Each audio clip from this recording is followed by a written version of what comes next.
I'm not trying to be provocative or controversial. I'm not trying.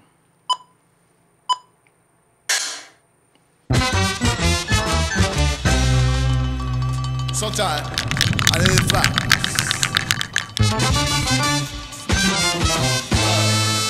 Sometimes I let it slip.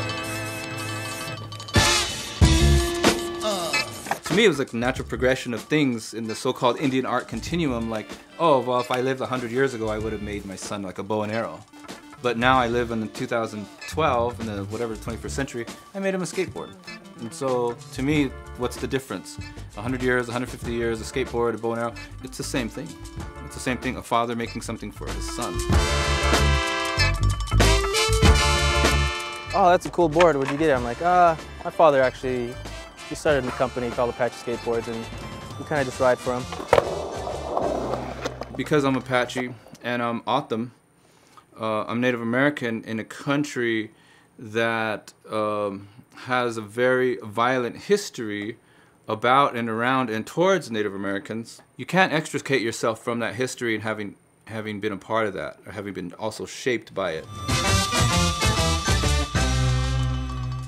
Like Geronimo, oh, you guys are like warriors, or you know, You guys are crazy and wild, and I guess for the most part it's true. Just kidding. They could destroy the cultural and ephemera and the material culture, but they couldn't crush the spirit of the people. And that's what I'd hope and pray comes through my art, is the spirit of the people itself, the original inhabitants of not only this state, but of this country. We're Apaches, we definitely like to have our culture on the board. It looks tight, it gets us hyped.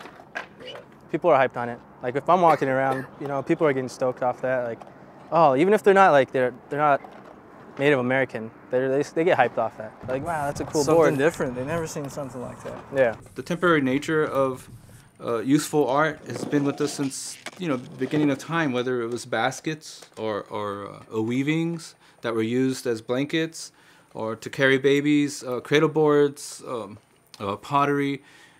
Art for Native people has always been a useful thing. So to me, like, as long as the kids are having fun, as long as they're challenging themselves, as long as they're actually getting out there and using the board that happens to have my art on it, I'm fine with it.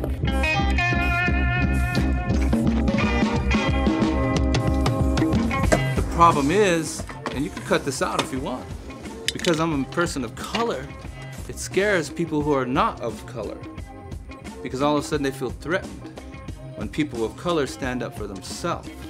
Therefore, when people see my work, they're like, oh, the guns are scary. I've gotten criticism actually for the characterizations and the so-called lack of emotion in some of my paintings.